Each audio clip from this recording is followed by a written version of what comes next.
everybody. It's finally Friday. Got a couple of things tonight. First off, being a Friday, it's beer night. And today, I've got a bottle of Bud. What the hell's he doing drinking Bud, you might be thinking. I have spoken out in the past against light beers. And indeed, I don't personally consider this to be proper Budweiser. The Czech Budvar is the one. But I won it in a raffle, so I'm drinking the fucker. Well, I'm going to open it and have a go. Whether I get to the end of the bottle remains to be seen.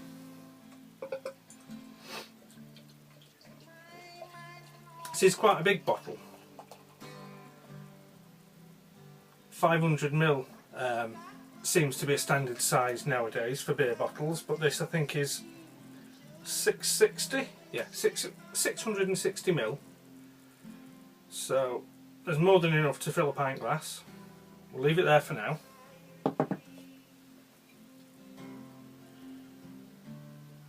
Brewed in the UK. Didn't know that.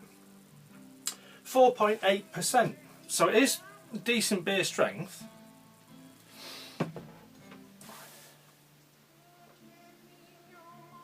Very pale yellow. A fan of Budweiser might call it straw coloured. Looks like maid's water to me.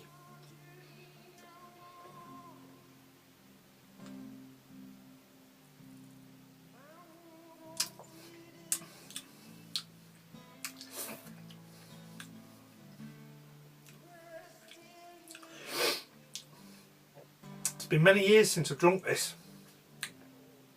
It's no better now than it was then. Oh, the first part of the flavour's missing.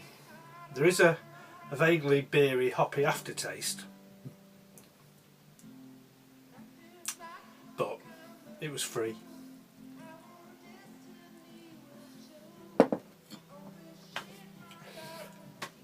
Don't get me wrong, it's not unpleasant. It's just entirely unremarkable. So, excuse me. The main part of the video, the next part of the video, is an EDC pocket dump. I've been tagged by dseed to give you a run through of all the shite that I carry around on my person. Right, so I work in an office. I've been back at work for a few months now, so it's very much a shirt and trousers environment, and I don't carry a great deal actually on me. What I usually do have is in my front right pocket I have my iPhone 4S, which I'm filming this video with, so that's the case to represent the iPhone 4S in the front pocket. And in the left front pocket I have my wallet, which is Victorinox. When I got this, I had doubts about the quality of the zip because it's quite a lightweight zip compared to the one on my old wallet. But it's holding up quite well. The only real flaw is that it's not big enough for English money. As you can see there, I think £5 notes fit fine. But 10s and 20s, you have to fold them along the long axis or else they get snarled up in the zip. So it's a minor inconvenience, but other than that it's a good wallet, like that. What I also have, or usually have, in my right front pocket is a pocket knife. Now when I'm not in work, I carry this Artisan Coutelier La Navette. Antler scales, mirror polished 12C27 blade, slip joint, very nice indeed. And then in work I had been carrying this Alox Bantam which was a gift from Knife Techs. And the reason for that is that it's quite flat in profile compared to the Navette, and that means it sits comfortably in the same pocket as my phone without me thinking that there's going to be any sticky out bits or any pressure on the phone screen. It's nice and slim. But the trousers that I wear at the moment at work have quite shallow pockets, so I've not actually been carrying that, it's been in my bag. The last week or so though, I have been carrying in my left hand pocket the case Peanut from A to Z. I introduced that in a recent video, and it's bit me already. I don't know if you can see that, so you can get up to the camera. We're going to focus. Oh, look at that. It's I wonder if I've got any blood left in me. Yeah, it's only a little nick. I was closing the main blade and I wasn't looking what I was doing, and that's what happens. So, it's drawn blood. Now the thing that worried me about carrying the Bantam is that because it is very flat and it sat at the side of my phone, I was always worried that it would slip out of the very shallow pockets when I was sat down, and I didn't want to lose it. But it's different with excuse me, it's different with the Peanut, because I carry that in my in my left hand pocket under my wallet, and it sits actually against the zip, and it is held very firmly in place. You can't see that it's in the pocket, you can't feel it either really, but it certainly removes that feeling that it may work its way out of my pocket when I'm sat down. So that has that's worked out quite well. I like that. The other thing I have in my bag is my keys. Now, not really any change on the keyring. We've still got the bug for opening letters, and I've still got the tie 2 from Through Night. I do keep thinking I might upgrade that to a tie 3, but because the tie 2 is so good anyway, I always end up thinking the money would be better spent on something else. One thing that has changed is I've got a new rather funky key on the keyring, and what this is for is the council have finally got round to putting alley gates up. Our house is on an old Victorian terraced row.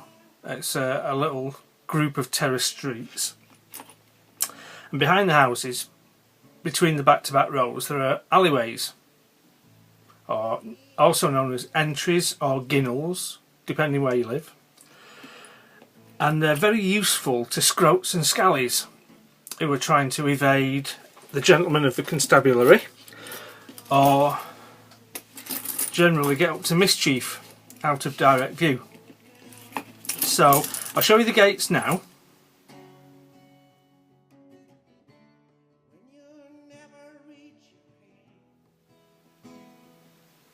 Each household is issued with a key, and that might sound like it defeats half of the security, but they're not easy to get hold of, these keys, as well as being cut along the edge like a normal Yale pattern key.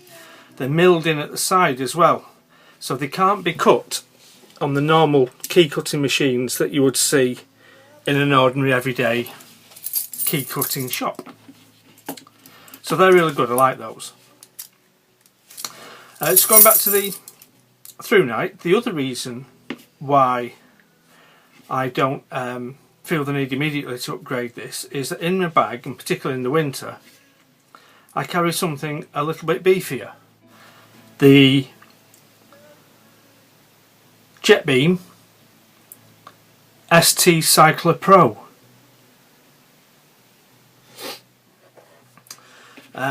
It's a 2 CR123 torch. I've had this a few years now, and when it came out, its maximum output of 425 lumens was not only the bee's knees, it was the badger's nadgers. Particularly in a torch of this size, just a plain cylinder basically. 425 lumens isn't top of the range anymore by any means. 900 or 1000 lumen flashlights in this kind of size are easy to get hold of, but in fairness, most of them, not all of them, but most of them will only run at 900 or 1000 lumens for a few minutes, and then they throttle back anyway to 450 or 500. But this will run until it's flat at 425, and it is ridiculously bright. 3 light levels, I think. We've got strobe, so if the strobe's a problem, just look away now. And as you'll see there, it's not a steady strobe, it's a broken pattern, which apparently is quite useful should you need a strobe. So that's my bag, and that's mainly it. Yeah, I don't, because I'm in an office every day, I don't need a big belt pouch with a fire kit and a first aid kit and all that stuff. I have a spare pair of glasses in my bag. I have a little zip pouch with some loose change. I have whatever I'm reading, plus a spare book, just in case. And that does it for me, really. I live and work in the city. I don't get out and about in the middle of nowhere very often, so I don't need a lot of stuff. But the stuff that I do carry all serves a very particular purpose, and I think of its type, each item is a good choice. So I hope you found that interesting. It was a request video, as I say. Thanks for watching.